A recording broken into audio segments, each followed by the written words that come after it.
Welcome back, guys, to another episode of the Ojiako podcast, or should I say the Ojiako show, whichever one suits you. So I get straight into it. Of course, the upcoming event this weekend, this Friday or Saturday, depending where you are in the world, is the UFC Vegas in 19. Before I get to that, I'll start off with the Khamzat Chimaev issue of the COVID-19 case that he's had to pull out of a fight with Leon Edwards now for the third time. I mentioned that in my last podcast or the podcast for that one. Just a second. Yeah, so for the third time now, the fight between himself, Khamzat Chimaev, and Leon Edwards has been cancelled now for the third time. I think, as I said before, Dana White and the UFC have just decided that I think it's best they just find another fighter for Leon Edwards. But even that itself is proving to be quite difficult. But where Khamzat Chimaev is concerned, Dana White decided to fly him to Las Vegas to get some proper, in their words, some proper medical treatment for the COVID-19, because he's still showing symptoms of the virus, and it seems that it was actually quite serious. Given that it's 3 times that this fight now had to be cancelled and rescheduled, and Khamzat's coach came out and said, his coach Madrid Shamas, he said it was really bad. He didn't even do 2 rounds straight. He did 1 round and then rested. He started coughing, started feeling ill again, and we had to cancel the training. He even went in an ambulance to the hospital. When he called me, he thought he was going to die. So, like many other people who've had this virus, even over here in the UK, or around the world, when you get it, and when you start going through the symptoms, or when the symptoms and you're really into the depth of the illness, it feels really, really bad. So what he said to his coach that he thought he was going to die isn't uncommon. I've heard many people, and they've had the virus, and thankfully they've survived. They told the same sorts of recollection and stories. It's horrible to have, and you think that it's the end. It's nothing like they've ever had before. But something I'm going to move on to next. I think Leon Edwards now, and Dana White said himself that having this fight being rescheduled and postponed and cancelled here and there is actually for Leon Edwards, it's really, really annoying and quite disrespectful to him, because obviously he's waiting. And as he said in an interview with Ariel Helwani on ESPN MMA, on ESPN recently, he even said, one of them mentioned that Leon Edwards hadn't fought in a long time. I think since last year 2020. I think it was for quite a long while. And active MMA fighters, that's something that they really want to avoid. They really don't want to be inactive for a long time whilst they're still in those peak years of their life whereby they can perform at their best.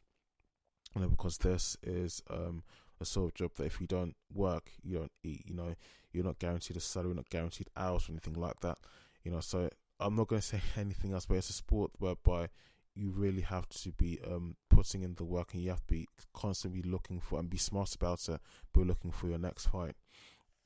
Now, moving on, Marco Bisping on his podcast with Believe You Me podcast with his, God, I've forgotten the other guy's name, but on his Believe You Me podcast, he did mention, and this is something that goes back to UFC 258, the main event, Gilbert Burns versus Kamaru Usman.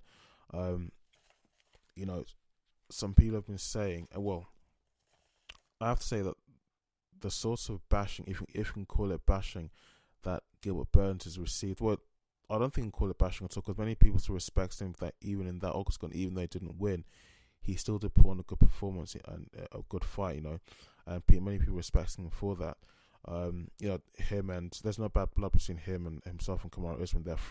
They're friends, both training out of Sanford, out of the Sanford gym, the Sanford team.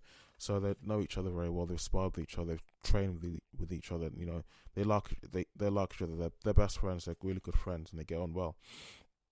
And some people, such as Marco Bisping, have been annoyed at how Gilbert Burns performed in that fight. And I can see what he means. Towards the end, whereby the referee had to stop the fight in the second round. Or rather, the referee had to stop the fight in the second round. I think at that point, Marco Beeston was saying he was annoyed that at that point, Gilbert Burns should have still gone up. And even though Kamaru Usman was still throwing shots at his head, his face, just attacking him while he was on the ground, he should have still gone back up to his feet. And despite, even though he would have still received a few shots, it's a fight game, it is what it is. Even though he would have received some more strikes on the way up as he was getting back to his feet, that would have still been an opportunity for him to defend himself and still, have a chance to still fight and still potentially have a chance to win. I think Marco Beeston was more or less going along down the line of, or what he was saying basically was along the lines of, it's like towards the end there, like Gilbert sort of, how do I say this without sounding disrespectful to Gilbert Burns and even to Kamaru Usman and to many other MMA fans out there, because I still class myself as a novice, though I can't keep falling back on that excuse for so long, because by now I've been watching this sport, made the number of podcasts that I have, there's certain things I should be able to say safely and firmly, because I should have done my homework. But I think what Marco Beeston maybe was suggesting maybe is that the way it looks is almost as if Gilbert Burns kind of gassed out whilst on the floor, almost like let Kamaru Usman win instead of like getting back up to his feet and still, fighting back and still, fought back, that sort of thing. But I mean, that's his take on it.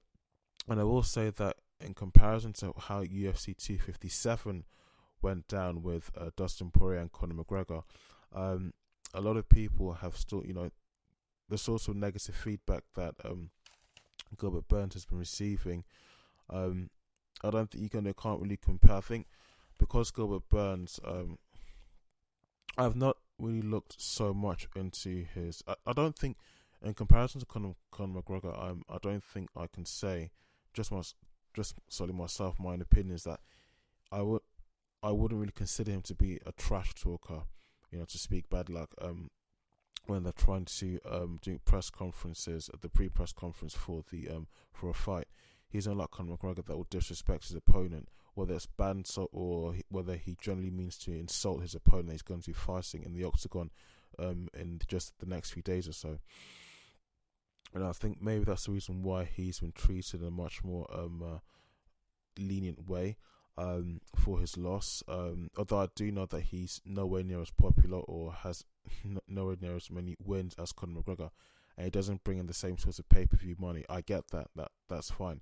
So that probably could possibly potentially suggest the reason as to why he is not being bashed like Conor McGregor is, because when Conor McGregor lost to Dustin Poirier after taking all those leg kicks and crumpling to the floor, and then Dustin Poirier just got in there and finished him off. They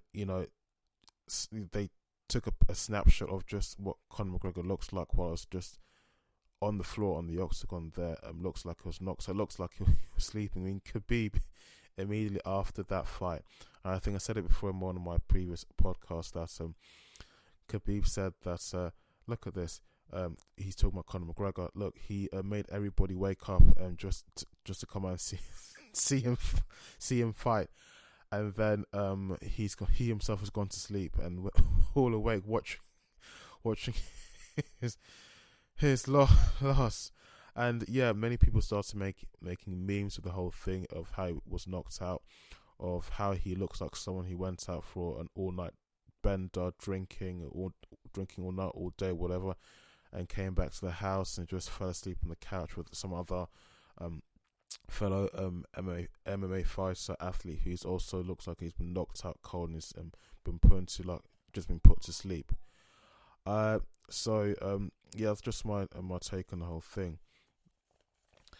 Now, this goes back to the first point that I started my show with, Leon Edwards. Now, he was supposed to fight Khamzat Chimaev, and I think initially, but it was suggested that he would fight Colby Covington, and quite a few other fighters have, not quite a few, but I think Stephen Thompson Wonderboy Thompson also came out and he tweeted, I'll fight you as well, but he's still recovering from the injuries he sustained from the fight he had in December at UFC Vegas 17.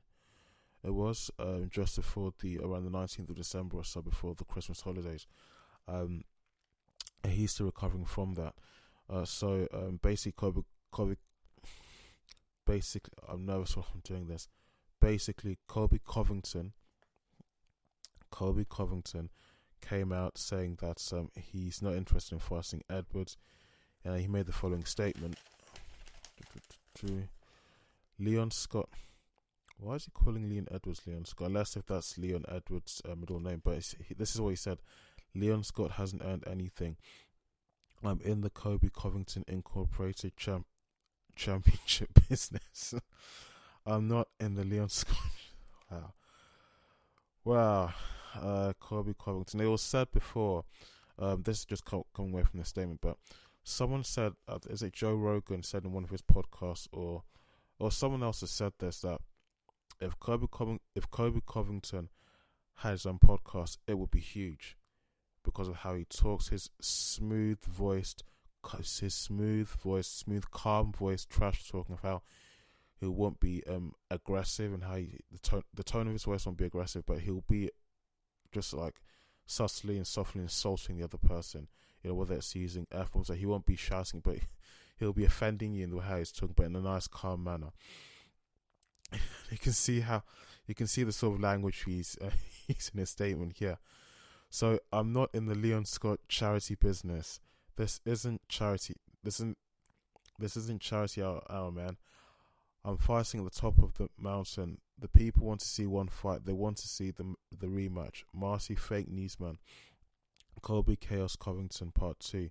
Are you fucking kidding me? That's a joke. It was the biggest corruption in the history of the sport. I was destroying him. He got lucky, and he knows that. He got life rafts thrown to him multiple times. Why doesn't he want to run it back with me? Oh, because I'm the toughest dog in the pack. If I was the easiest dog in the pack, he'd be coming after me, but he's not. So, back to the interview that Leon Edwards recently had with Ariel Helwani.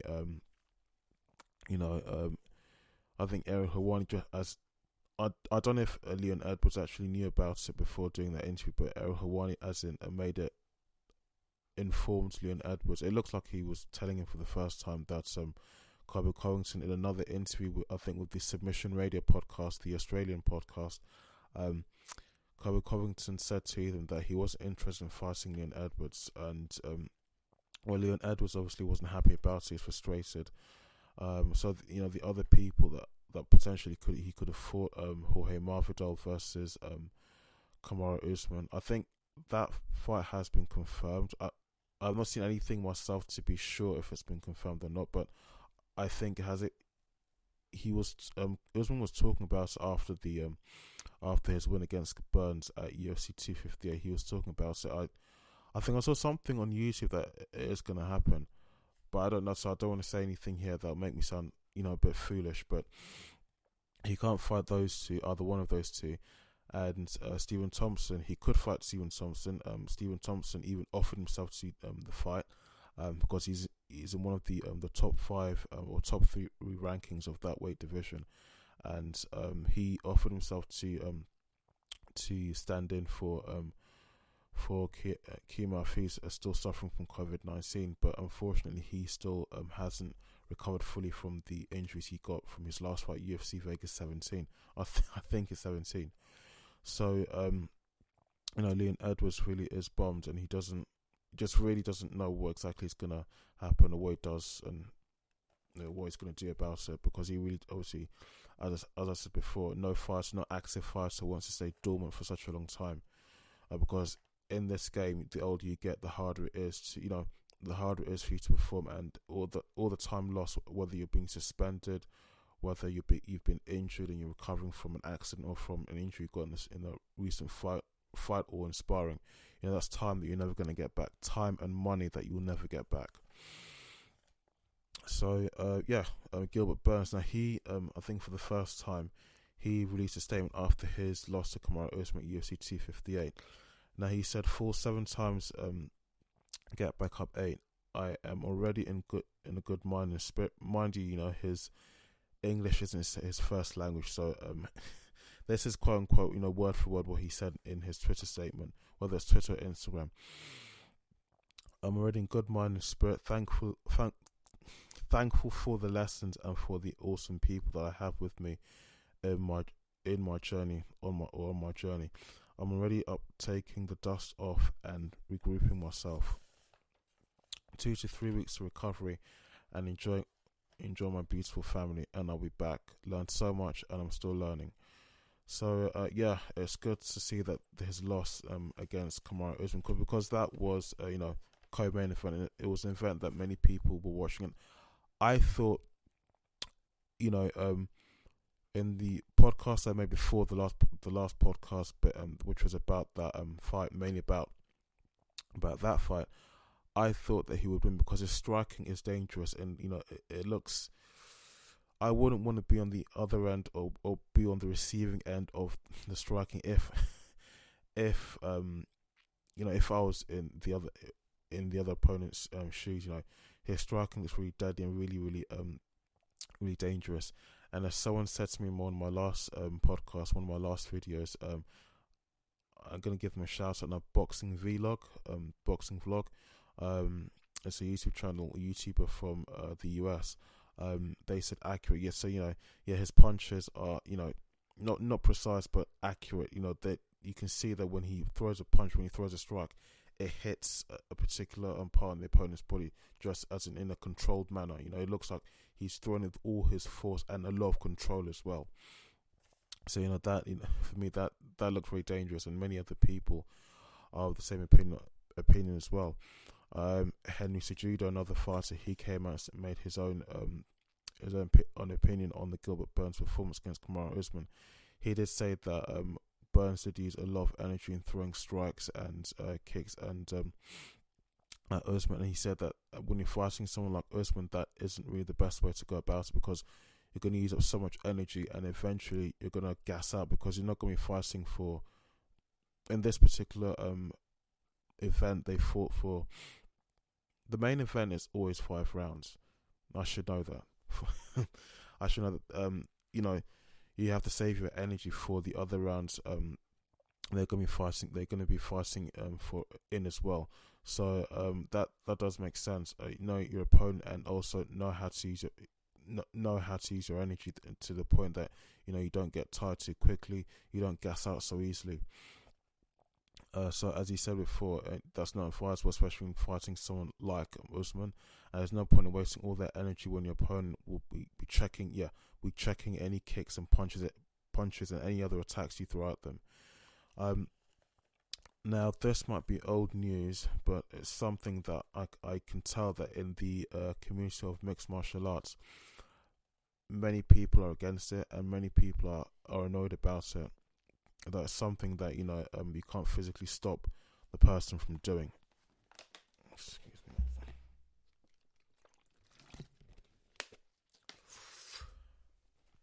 me. Now that is the case of Tj Dillashaw. Now there's a podcast that that really, as well as me getting a love of the sport since the summer of 2020, when I did my first kickboxing session with my then coach at the time, my former coach at the time. There's a podcast I was listening to, and this was further back in 2019, the Weighing In show, which is hosted by John McCarthy, a really, really big name in the mixed martial arts community, because he's one of the contributing referees that contributed to the rule making of the sport. So he's a properly established figure, and another well-known figure in the sport, Josh Thompson. And not to shit on him, but I have asked about him before by some other athletes in the sport, other coaches, and not many people have heard of him. But nonetheless, I do like him. He's an honest person, and after looking into his background, the sort of stuff that he went through as a child and a teenager and a young and a young adult. You know, a lot of shit they had to overcome. You know, he was really discriminated against and faced a lot of racism because he's a biracial person of Mexican and a Caucasian American heritage. So he's mixed race.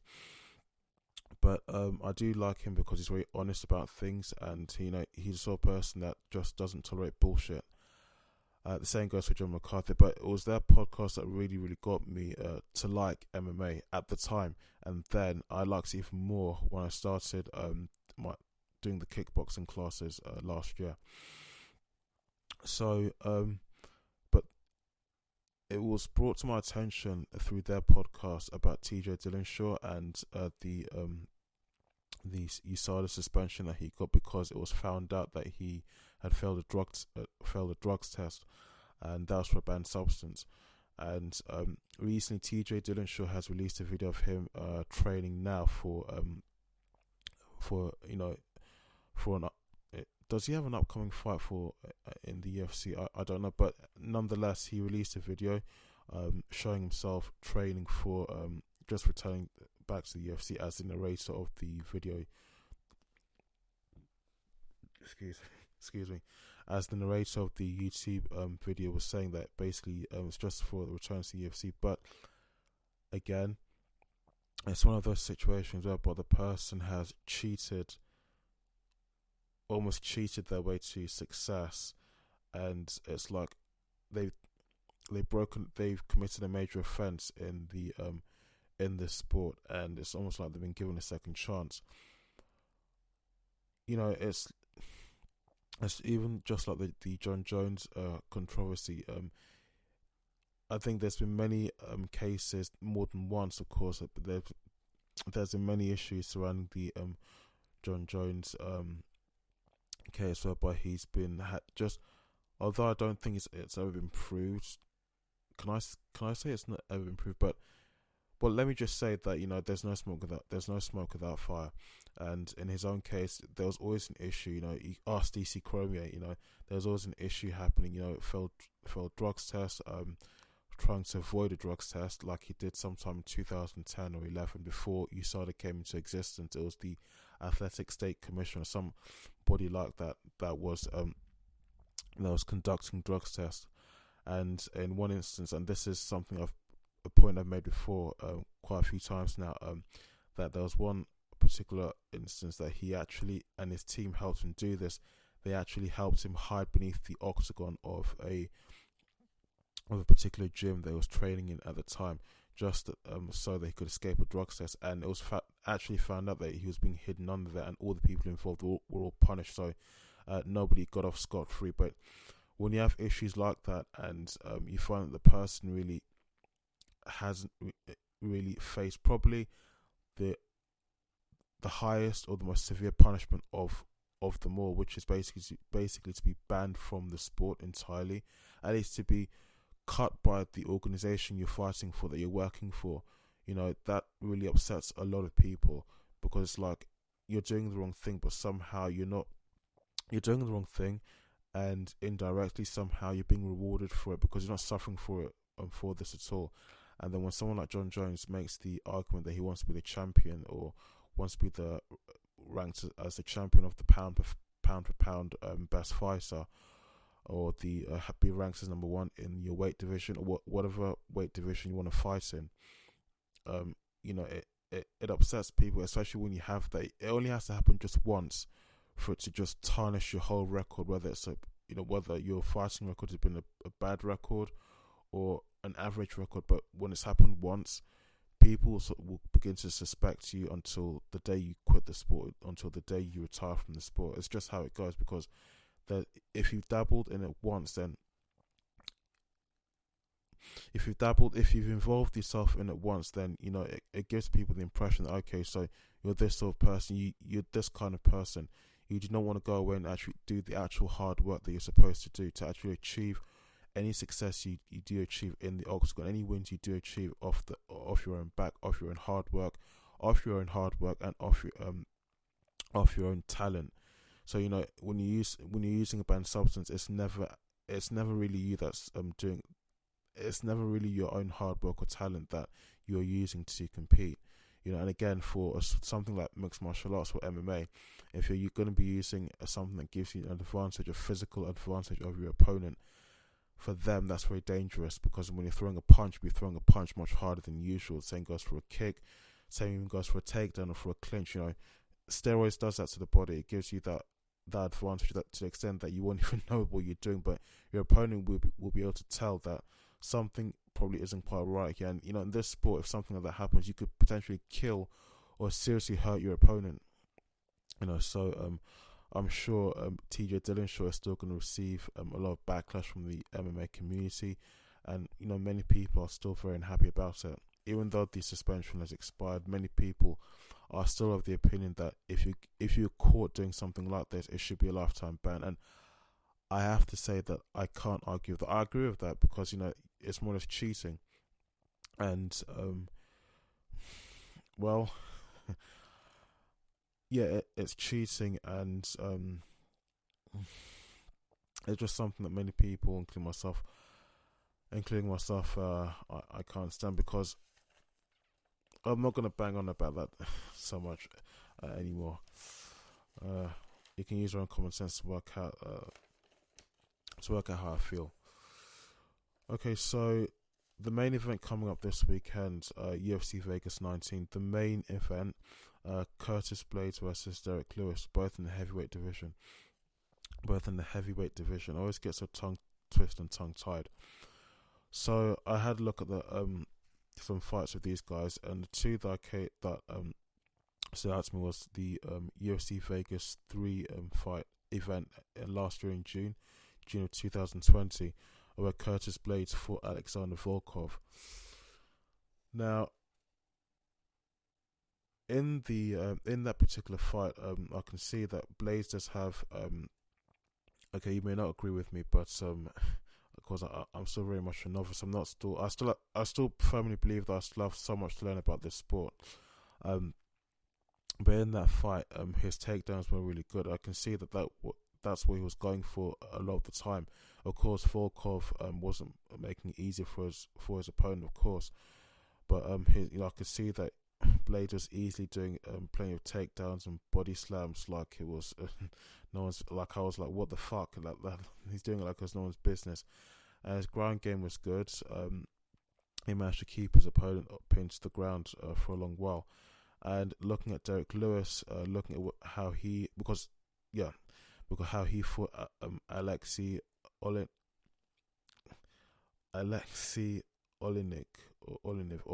at UFC Vegas 6 last year in August of 2020. Whilst watching that fight in the first round, both guys really got into it straight away, especially Derek Lewis, the high kicks and the serious blows. I basically know someone get into that fight, and yeah, Lewis was dishing out some really heavy shots and kicks, and his ground game was okay, but in comparison to Blaydes, probably wasn't as good. I think he's more of the he prefers dishing out strikes and leg kicks. I think what's the term they use is it stand up? Yeah, I think he's more of a stand up guy than a ground game guy. if I can say that, but his striking is ferocious, and I can see why they call him the Black Beast, and for someone of his weight and his size, because they're both in the heavyweight division, he moves really quite swiftly and quite almost agile like, even though he's not got the physique that kind of matches that sort of movement. But for this fight, for this particular fight, I'm not going to say who's going to win, or who I've got my money on, because it will be such a hard fight. And again, I don't want to sound stupid or foolish, because I still feel that this is a sport that I really have too much knowledge to gain, and there's even so many certain words, even certain terms, terminology I still still have to understand what they mean. But yeah, for this fight, again, I just have to sit back and watch and see what happens. I'm not going to place any money, make any bets, or say who I'm going to bet my money on. I'm just going to wait and see what happens. Yeah, so just wait for Saturday morning to come around and just watch the fight and see who wins, who's a better fighter. So guys, there is a lot going on in the MMA world, not just the what's happening in the UFC, or not just what's happening at UFC, what's going to happen at UFC Vegas 19. But this is all I could fit in for one episode on this particular day. Or should I say this particular morning, because it's about 2:45 in the morning here in the UK as I'm filming this. So guys, if you did enjoy that, and if you were able to get past my ums and ahs and as in just brain freezes I had as I was trying to recall certain bits of information about this for this podcast, please don't forget to leave a like, and please do subscribe. Yeah, you can follow me on Instagram. My name is Ojiako1. You can follow me on Twitter and Facebook. My name is Ojiako. My Twitter account, I've had that since 2009, but I've barely ever used it up until now. I'm posting and I'm tweeting about certain things going on around politics, and especially, of course, mixed martial arts and the combat sporting world.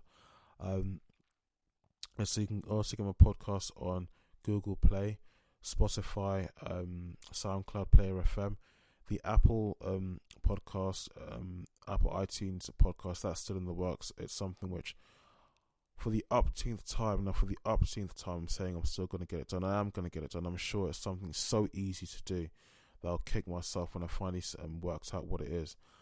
So guys, once again, if you didn't enjoy this video, if you liked what you saw, if you liked what you've heard, if you're listening on the Spotify or the similar audio platforms, please don't forget to leave a like. Thank you, and goodbye.